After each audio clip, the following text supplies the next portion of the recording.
26 नवंबर 2023 को बेबी देवी को नालंदा के सदर अस्पताल में ले जाया जाता है और वहां पे वो ऑपरेशन के माध्यम से एक बच्ची को जन्म देती हैं।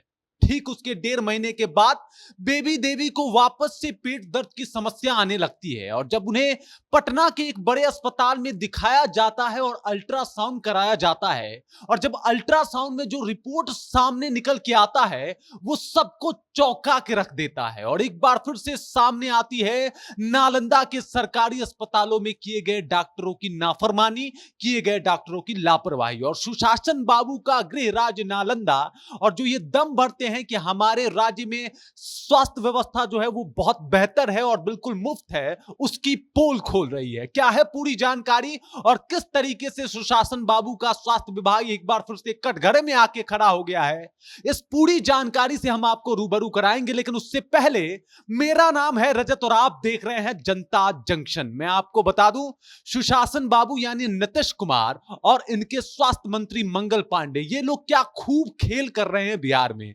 जो कुछ भी माजरा सामने आ रहा है और स्वास्थ्य विभाग की जो स्थिति सामने आ रही है उसे देखने के बाद सब लोग ये सोचने पे मजबूर हो जा रहे हैं कि क्या यही था हमारे सपनों का बिहार, जिसमें इस तरीके की घटनाएं स्वास्थ्य विभाग की तरफ से सामने आ रही है। क्या है पूरा मामला मैं आपको बताता हूं।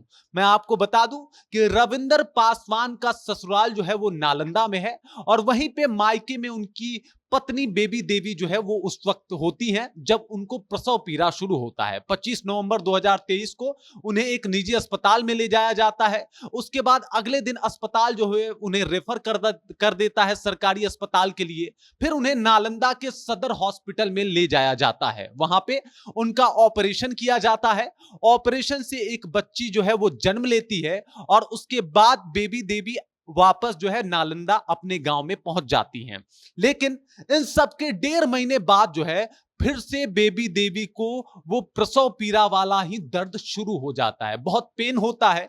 उनके पति रविंदर पासवान कई सारे डॉक्टरों से दिखाते हैं, कई दवाइयां खिलाते हैं, लेकिन दर्द जो है वो आराम होने का नाम नहीं लेता। फिर वापस उन्हें पटना लाया जाता है और पटना में एक निजी अस्पताल में जब अल्ट्रासाउंड होता है तो यह सामने आता है कि जिस डॉक्टर ने उनके प्रसव का ऑपरेशन किया था उनके पेट में ही बैंडेज छोड़ दिया था।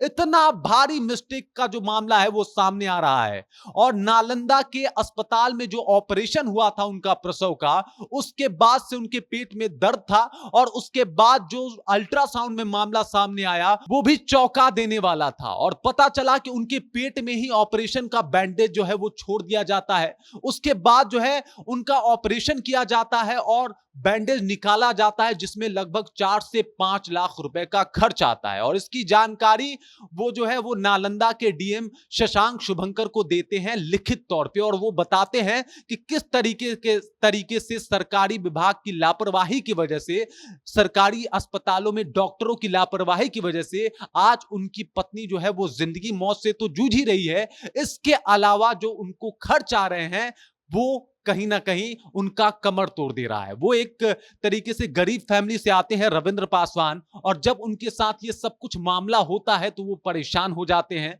जब वो देखते हैं अल्ट्रासाउंड का रिपोर्ट तो वापस उस डॉक्टर के पास जाते हैं और जैसे ही उस डॉक्टर के पास जाते हैं डॉक्टर जो है, डॉक्टर मैडम वो गरियाने लगती हैं और गरिया के उस बेचारे गरीब इंसान रविंद्र पासवान को भगा देती हैं। अब रविंद्र पासवान के पास कोई ऑप्शन नहीं बचता और रविंद्र पासवान शशांक शुभंकर के जनता दरबार में पहुंचते हैं और अपनी गुहार लगाते हैं। हालांकि शशांक शुभंकर ने कहा है कि इसके ऊपर जो है वो कार्रवाई होगी और दोषी जो है वो बख्शे नहीं जाएंगे और 3 दिन के अंदर जो है सिविल सर्जन से उन्होंने रिपोर्ट भी मांग दी है।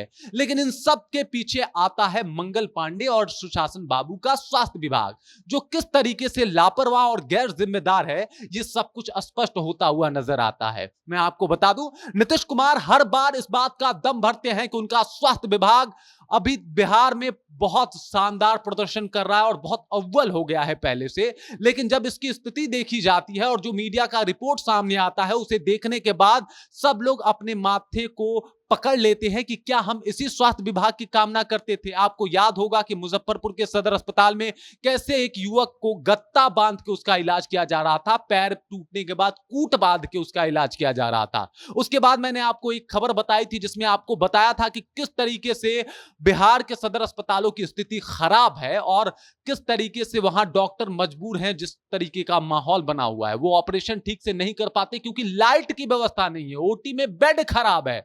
और ये है सुशासन बाबू का नया बिहार, सपनों का बिहार। मैं आपको बता दूं कि आपको याद होगा कि जब भी नीतीश कुमार का तबीयत खराब हो जाता है तो वो मेदांता पहुंच जाते हैं। वो भी ये वजह जानते हैं कि अगर अस्पताल गए, सरकारी हॉस्पिटल पहुंचे तो उनके साथ भी क्या होने वाला है। हो सकता है उनके भी ऑपरेशन के दौरान सुई धागा या फिर बैंडेज या फिर किसी तरीके का कोई इक्विपमेंट जो है उनके भी ऑपरेशन के दौरान छूट जाए। और इस बात से वो भली भांति समझते हैं, इस बात को बहुत अच्छे तरीके से जानते हैं।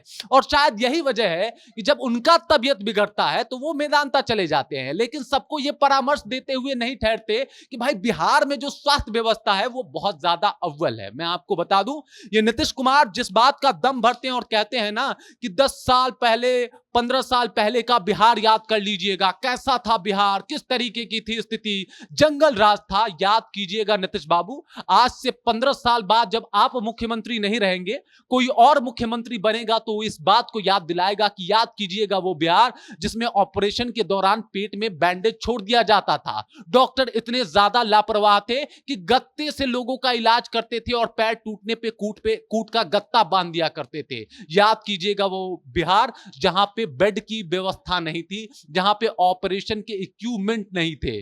फिर बताइएगा, फिर आप क्या जवाब दीजिएगा। बाकी आप इस खबर को सुन के, आप इस जानकारी को सुन के क्या सोचते हैं, अपना विचार आप हमारे साथ जरूर साझा कर सकते हैं। आप देख रहे हैं जनता जंक्शन और मेरा नाम रजत है।